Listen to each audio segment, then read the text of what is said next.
자, 이번 섹션에서는 제5장 부문별 원가 계산을 공부하도록 하겠습니다.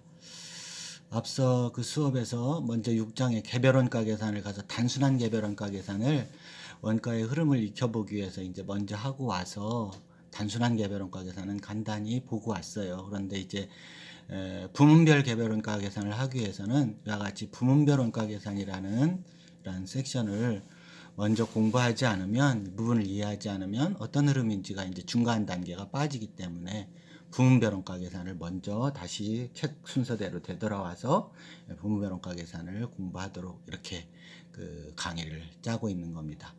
자, 먼저 부문별 원가 계산이라고 하면 그 원가 계산 단계에서 절차에서 요소별 원가 계산을 먼저 하도록 되어져 있었죠. 그래서 요소별 원가 계산이라 하면 재료비, 노무비, 경비 이런 애들이 이제 집계를 한단 말이지. 그렇게 해서 이제 거기서 직접 원가는 직접 제품, 즉 제공품하고 연결이 되어지므로 문제가 없게 되는데, 이제 직접 원가를 제외한 나머지 부분, 뭐라고 부르냐면 제조 간접비들은 공장이 이제 한 부문이 아니고 여러 개의 원가 부문으로 되어져 있다면, 이러한 그 원가 부문으로 요소별로 먼저 집계되어진 원가들을 하나의 단일 배분율에 의해서 원가를 그 나누어 버리면 부정확한 원가 계산이 되려라라는 겁니다. 그래서 이와 같은 원가 요소들을 다시 그것이 발생한 장소별로, 그걸 이제 원가 부문 혹은 중심점이라는 얘기들을 하는데, 부문별로 다시 한번 집계를 해보면 제품별로 봤을 때, 요소별로 봤을 때는 간접이었던 애들이 어떤 그 원가 부문으로 오면 직접 비일 가능성이 많더라라는 겁니다. 그래서 그 가능한 간접비들을 직접비화하기 위한 이러한 원가 계산 단계를 한 번 더 두게 되어져 있는데, 이거를 이제 부문별 원가 계산이다, 이와 같이 얘기를 합니다. 자, 그러면 부문별 개별 원가 계산은 요약하면 원가를 발생한 장소별로, 원가가 발생한 장소별로, 발생 장소별로 다시 한번 회처모여를 하는 이러한 그 방식이다라는 겁니다. 그럼 얘를 왜 하느냐? 이제 원가 계산을, 부문별 원가 계산을 하는 그 목적이 되겠는데요. 목적을 보게 되면 자, 이렇게 얘기를 하고 있어요. 첫 번째, 정확한 제품 제조 원가 계산을 하고자 한다. 정확한 제품 제조 원가. 왜 그런가를 교수님이 이제 가서 예로서 설명을 하도록 하겠습니다. 자, 교재 130쪽을 보면은요, 어떻게 해서 정확한 제품 제조 원가 계산인가를 보도록 하죠. 자, 어떤 기업이 이와 같이 한 부분으로 그 제품을 생산하는 것이 아니라 A, B라는 두 제품을 그 만들어내는 기업인데, 제1 제조 부문과 제2 제조 부문, 이렇게 두 개의 제조 부문을 거치도록 하고 있어요. 무슨 말인지 알겠어요? 한 부분만 이렇게 해서 이게 공장 전체로 하나로 그냥 60만 원 이렇게 발생하는 것이 아니라, 1 제조 부문에서는 이와 같은 원가와 시간들, 2 제조 부문에서는 이와 같은 원가와 시간들로 구성이 되어 있더라라는 겁니다. 만약에 이렇게 부문이 나눠져 있는데도 불구하고 그냥 단순한 개별 원가 계산을 한다고 한번 가정을 해보세요. 즉 부문별 원가 계산을, 이런 그 작업 체계를 가지고 있는 기업이 그냥 단순한 개별 원가 계산, 즉 부문별로 하지 않는다고 가정을 하면, 제조 간접비를 어떻게 나누어 가느냐면, A, B 두 제품이 총 제조 간접비는 60만 원이지. 그리고 월간 총 작업 시간은 1, 2 제조 부분에 400과 200 해서 600시간이에요. 그래서 요걸로 이제 나눠 가면은 60만 원을 600시간으로 이렇게 나누게 된단 말이지. 그러면 시간당 1,000원이라는 제조 간접비 배부율이 나와요. 그래서 A 제품의 제조 간접비가 얼마가 배부되냐면 1,000원 곱하기 200시간에서 20만 원을 가져가고요. B 제품은 1,000원에 대해서 400시간을 했으므로 총체적으로 40만 원을 가져간다라는 겁니다. 자, 여기에 대해서 여러분들은 어떤 의심이 아직까지는 안 들죠? 그런데 이 속속들이를 보세요. 자, A 제품은 1 제조 부분의 제조 간접비는 20만 원밖에 안 되는 이런 부분에서 60시간을 사용합니다. 그런데 40만 원이 드는 제2조 부분, 제조 간접비가 비싼 부분에서 무려 140시간이나 훨씬 더 많은 시간을 가공을 해야 돼요. 반면에 B 제품은 요 싼 제조 간접비가 20만 원밖에 안 하는 제조 공정에서 340시간을 하고요. 이 비싼 그 제조 부분에서는 B 제품은 60시간밖에 사용을 안 합니다. 이럼에도 불구하고 그냥 총 시간으로 하다 보니까 B 제품이 훨씬 더 많은 제조 간접비를 이렇게 2배나 되는 제조 간접비를 가져가게 되더라는 겁니다. 뭔가 그러면 불합리하죠. 그죠? 왜냐하면 B 제품은 400시간이라고 하더라도 제조 간접비가 20만 원인데서 이렇게 그 싼 데서 많이 샜고 비싼 데서는 60시간밖에 안 했단 말이죠. 자, 이것을 이 60만 원을 부문별로 이제 이 요소들을 부문별로 해쳐모였더니 이렇게 20, 40으로 분류할 수 있었던 겁니다. 부문별 원가 계산을 통해서 이제 해보면 이렇게 그랬다고 한다면 A 제품과 B 제품에 가는 것도 이렇게 200대 400으로 바로 나눠 갈 것이 아니라 요 20만 원에 대해서는 60대 340, 40만 원에 대해서는 140대 60 이렇게 가져가는 것이 좋지 않겠어요? 정확하지 않겠어요? 그치? 자, 그래서 이제 그렇게 했더니 부문별 원가 계산을 체크했을 경우 A 제품과 B 제품은 제조 간접비 금액이 20만 원과 40만 원 이제 각각 1제조가 2제조가 있으니까 봐. 부문별 원가 계산을 택했다면 1제조 부문은 20만 원에 대해서 400시간으로 나눈 금액인 1제조 부문은 시간당 500원짜리 공정입니다. 그리고 2제조 부문은 40만 원에 대해서 200시간이므로 시간당 2,000원짜리 공정이었던 거예요. 그래서 A 제품이 가져가야 될 부분은 1제조 부문 꼭 500원, 시간당 500원에 60시간에서 3만원과 2제조 부문에서 2,000원짜리를 140시간, 그죠? 140시간 한 28만원에서 31만원을 가지고 갔어야 된다고 합니다.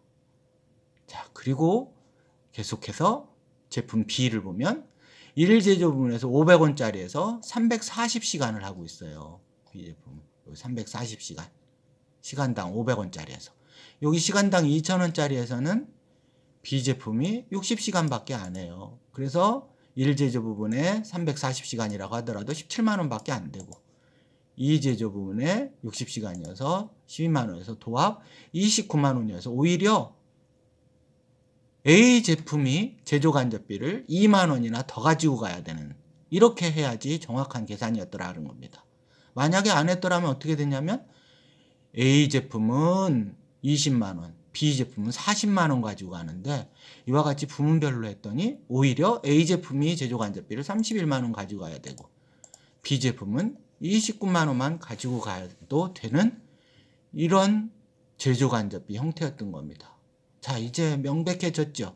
그래서 A 제품의 경우 이렇게 단위당 시간에 비싼 제조 부분을 140시간이나 하는 부분을 반드시 반영을 해줘서 A 제품이 훨씬 더 많은 제조 간접비를 가지고 가야 A 제품이 정확한 제공품에 대한 제품 제조 원가를 계산하는 거였다라는 겁니다. 자, 두 번째는 이런 부문별 원가 계산을 채택하게 됨으로 인해서 어떤 그 부수적인 효과까지 있었냐면 발생 장소별로 하다 보니까 어느 부분에서 원가가 많이 발생하는가 이런 부분들을 밝혀내기가 쉬웠던 거예요. 즉 그 원가가 발생하는 장소를 명확하게 하다 보니까 원가 발생 장소별로 본 그 원가를 살펴봄으로써 앞서 얘기했었던 예산 원가가 있었으면 그 예산 원가가 그 적정하게 잘 실제로 발생시키고 있는지를 발생 장소별로 책임자별로 부문 책임자별로 그 원가 차이에 대해서 그 원인을 밝혀내게 하고 책임을 지게 하고 그렇게 함으로써 좀 더 효율적인 원가 관리를 할 수 있도록 하는 그러한 그 장점, 목적까지도 달성할 수 있었다라는 겁니다. 그래서 부문별 원가 계산을 채택을 하면 이렇게 두 가지 목적을 달성할 수 있었던 겁니다. 첫 번째로는 정확한 제품 제조 원가를 산정하는데 적합한 방법이면서 부수적으로 원가 부문별로 발생한 장소별로 원가를 파악하다 보니까 비효율 요인이나 이런 부분들을 통제하기에 아주 적합한 원가 계산 방식이 될 수 있었더라라는 겁니다. 자, 부문별 원가 계산이 왜 필요한지는 이제 확실해졌죠. 자, 부문별 원가 계산이 정확한 제품 제조 원가 계산과 원가의 효율적 그 통제 그리고 관리를 위해서 필요했다라는 겁니다. 자, 그러면 제조기업은 어떻게 이루어졌냐 하면 다시 파워포인트로 가면 자, 부문별 원가 계산은 이런 것처럼 자, 이런 겁니다. 자, 쭉 정리를 한 그 이제 의의와 지금 설명한 부분을 좀 더 일목요연하게 설명을 하는 겁니다. 자, 원가는 재료비, 노무비, 경비 3요소로 생산 부분에 투입되지만 생산 현장은 보통 한 개의 부문만으로 이루어진 것이 아니고 여러 개의 부문으로 형성되는 것이 일반적이다. 공장이 조금만 규모가 커지고 이와 같이 되고 제품의 성격이 조금만 달라지면 여러 개의 부문이 존재할 수밖에 없더라는 거야. 그러다 보니 부문별 원가 계산은 위 세 가지 요소 가운데 간접 원가들, 즉 제조 간접비, 즉 그래서 부문별 원가 계산은 직접비는 해당 사항이 없는 거야. 간접비만, 즉 간접비들을 모아놓은 계정이 어디야? 제조 간접비가 출발점이 되는 거지. 이와 같은 제조 간접비를 원가가 발생한 장소별로 계산함으로써 보다 정확한 제품 원가 계산을 하려는 데 있다라는 겁니다. 자, 부수적으로는 어떤 것도 가능해졌어. 이러다 보니까 원가의 효율적 관리와 통제도 가능해지는 부수적인 또 효과도 거둘 수 있었다라는 겁니다. 자, 그래서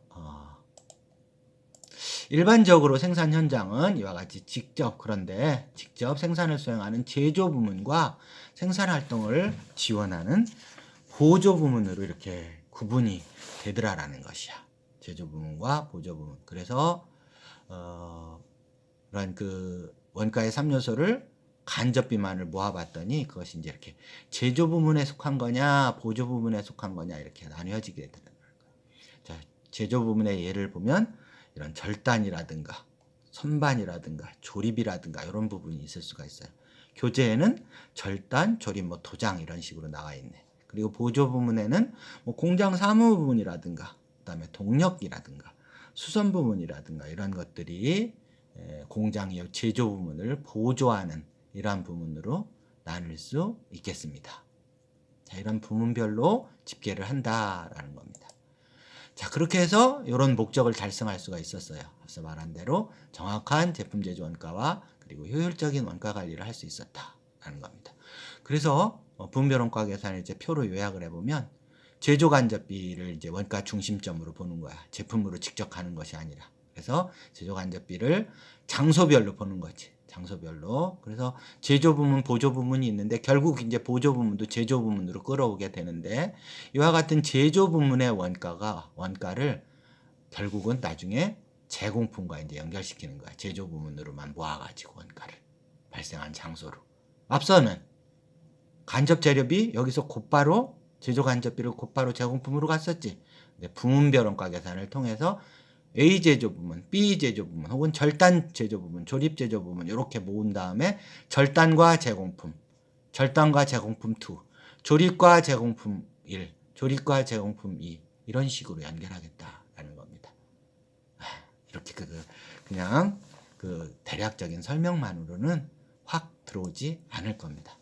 자, 이랬을 때 제조 간접비를 부문별로 계산하는 절차가 있게 되는데, 자, 이때 어느 부문에서 사용하는가에 따라서 이제 부문 개별비와 부문 공통비로 나누게 돼요. 부문 공통비로. 그래서 첫 번째로는 부문 개별비를 이제 부문별로 그 집계를 하게 되는 절차를 하게 됩니다. 그래서 첫 번째로 어느 부분에서 사용되었는가 직접적인 인과관계를 추적할 수 있는 것, 그런 제조간접비를 부문 개별비라고 그래요. 마치 뭐가 있냐면 부문 직접비라고 말해도 되는 겁니다. 그런데 이렇게 부문 개별비라고 했냐면 앞에서 직접비, 간접비 이렇게 요소별로 할 때 했기 때문에 걔랑 헷갈리지 않도록 여기서 부문 직접비는 부문 개별비라고 했던 거야. 즉 어떤 원가가 절단 부문에서만 생겨났으면 그게 부문 직접비지, 절단 부문 직접비지. 걔를 절단 부문 개별비라고 부른 거야. 부문 개별비. 그리고 조립 부문에서만 나타난 어떤 제조 간접비면 부문별로 봤을 때는 조립 부문의 직접비겠지. 그런데 여기서는 그런 조립 부문의 개별비라고 합니다. 즉 부문별로 봤을 때 직접비는 개별비라는 말을 쓰는 겁니다. 이렇게 집계를 하고요. 두 번째, 부문으로 봐도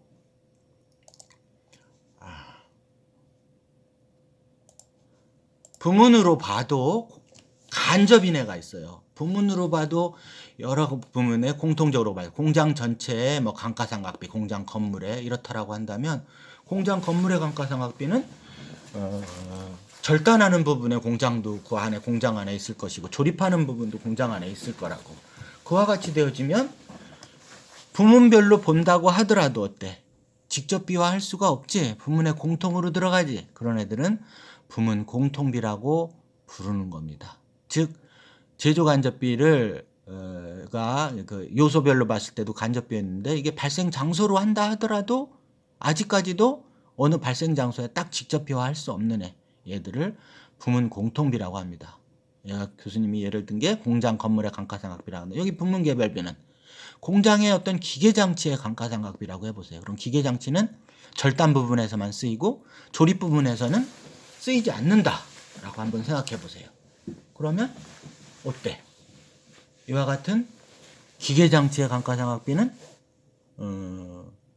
절단 부분에만 직접 부과하고 어때? 조립 부분에서는 관계가 없는 원가가 돼버린 거지. 그런 애들은 부문 개별비로 가게 되는 겁니다. 자, 그래서 절차를 한번 살펴보면 이걸 마치고 부문별 원가 계산의 절차를 보면 자, 첫 번째로 부문별 원가 계산은 어디서부터 시작된다고 그랬어? 제조 간접비부터 시작된다고 그랬어요. 그래서 제조 간접비에 집계된 그 원가 요소를 부문별로 분류 집계를 해보는 거야. 부문별로. 이러면 이제 부문에서는 그 직접에 해당되나 간접에 해당되나 지금 말한 것처럼 공장 건물의 감가상각비 같으면 부문 공통비일 것이고 또 기계장치나 이런 것들에 대해서 뭐 임차료가 발생하거나 혹은 기계장치에 대한 뭐 수선비가 발생하거나 그러면 그 기계장치를 사용하는 부문에만 직접 부과하는 부문 개별비가 되고 이렇게 부문별로 집계를 하는 게 첫 번째 절차입니다. 그래서 부문 개별비는 부문별로 집계를 하고 그리고 부문 공통비는 부문별로 배분을 또 합니다. 자, 이렇게 되어지면 앞서 설명한 대로 공장의 부문은 이와 같이 제조 부문과 보조 부문으로 이루어진다고 그랬지. 자, 그러면 제조 부문과 보조 부문으로 이제 부분 원가들이 계산이 될 거라고. 그러면 보조 부문 원가를 제조 부문에 대체를 하는 겁니다. 즉 여기서 이렇게 이런 보조 부문이 있었다면 이런 보조 부문에 있는 애들을 여기 제조 부문으로 다시 배분을 하는 회계 절차가 그 절차로서 필요하게 되는 거야. 4번에. 보조 부문비를 제조 부문에 대체. 그럼 모든 원가가 모든 제조 간접비가 어디에 있어 이제? 제조 부문에만 들어있겠다.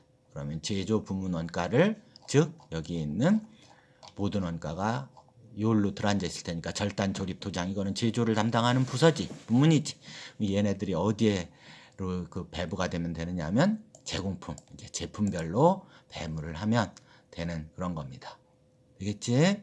자, 이랬을 때 부문 개별비, 부문 공통비 이런 애들이 이제 설명을 하고 있어요.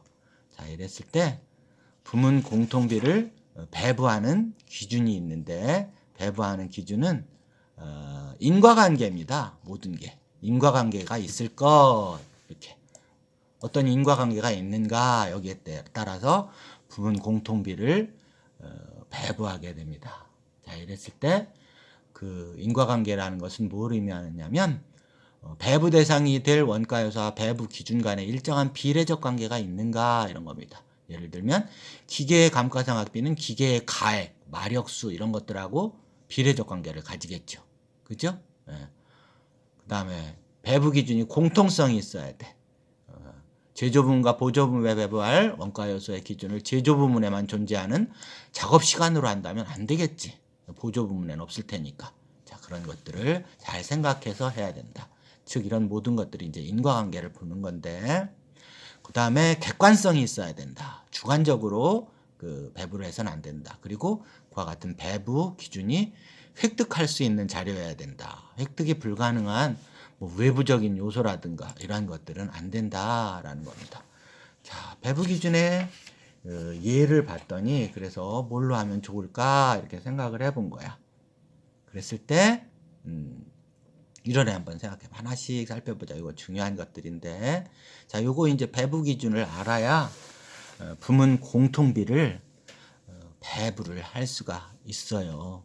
자, 보면 건물의 감가상각비 이런 애들 보자. 건물의 감가상각비를 나누는데 예를 들어서 종업원수 인과관계가 있나요? 종업원수하고 건물의 감가상각비하고 안 되겠지. 자, 절단 부분이 차지하고 있는 면적, 조립 부분이 차지하고 있는 면적, 혹은 도색 부분이 사용하고 있는 면적 이러한 것들이 있다면 각 부문이 사용하고 있는 건물의 점유 면적으로 공장 전체의 감가상각비를 나눠야 되겠지.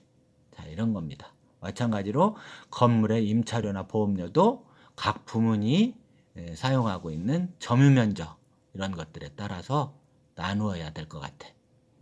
보통 여기 단가도 있지만 점유 면적으로 나눕니다. 뭐 공장의 그 단가가 비슷하겠지. 한 장소에 있으면. 그런데 장소가 완전히 다르게 있으면 그 부분이 이제 다르게 되어져서 이렇게 단가도 넣어 본 겁니다.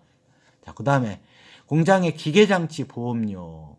기계장치에 대한 보험료는 뭐였으면 좋겠어? 기계장치의 어떤 마력수나 이런 것도 좋겠지만 가액이 있으면 보험료가 비싸겠지, 보험료는.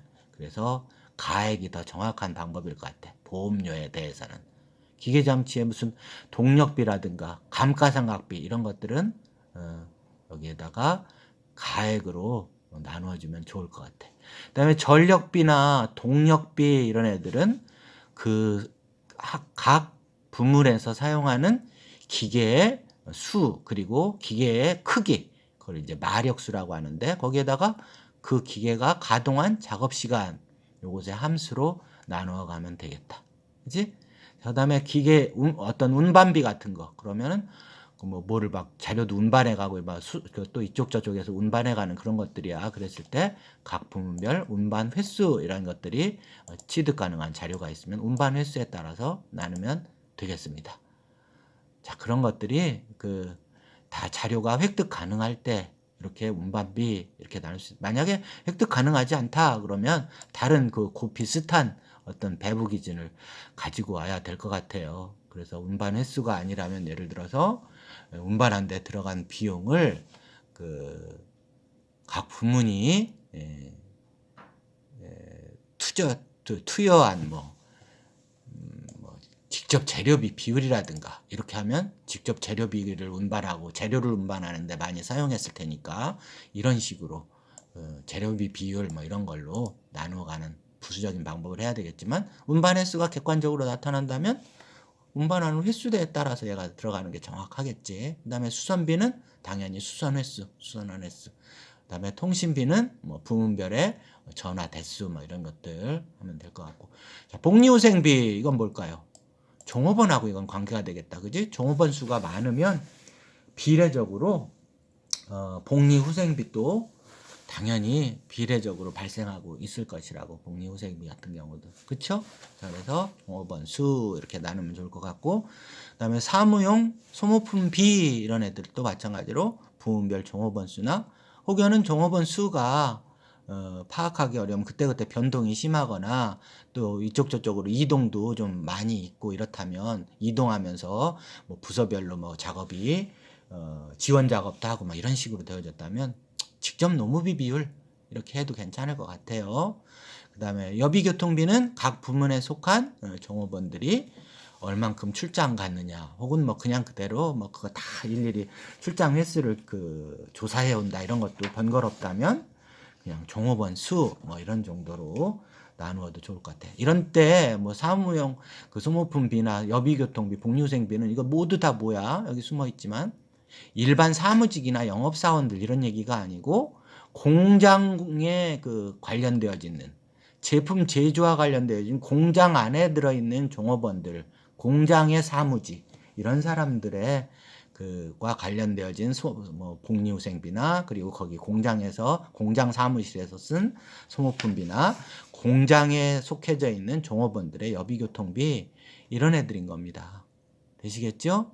자, 그렇게 해서 이제 부문 공통비를 배부하는 기준이 이제 이렇게 설정이 되어지면 부문 공통비를 어떻게 나누느냐 하면 배부표를 이제 작성을 해서 만들게 되어져 있어요. 이렇게 배부 기준을 부문 공통비의 배부 기준을 이제 갖다가 부문 공통비 배부표라는 애를 이제 부문비 배부표라는 애를 만들어. 그렇게 하면 각 부문별로 원가가 집계되어지는 절차로 흘러가게 되어지는 겁니다. 자, 그래서 다시 PPT로 돌아가면 자, 이렇게 배부 기준들을 이렇게 여기서 더 요약을 했어요. 그래서 뭐 화재보험료 이런 애들이 있다면 보험 자산의 가액 면적, 뭐 건물이면 건물의 면적, 기계장치면 기계장치의 가액 이런 식으로 나누어 가면 되겠다라는 겁니다. 지금 이제 안 한 것들 중에 여기 재산세가 또 하나 있다, 그지? 그래서 재산세 그러면 뭐 그 건물의 가액, 기계의 가액, 건물의 면적 뭐 이런 식으로 이제 나누어 간다라는 겁니다. 자, 그래서 부문비 배부표를 만들 때 우리 기업은 이러한 그 원가를 어떤 기준에 의해서 나누었는가를 그 부문비 배부표에다 이렇게 명시를 하도록 되어져 있어요. 우리는 복리후생비를 종업원 수로 나눴다.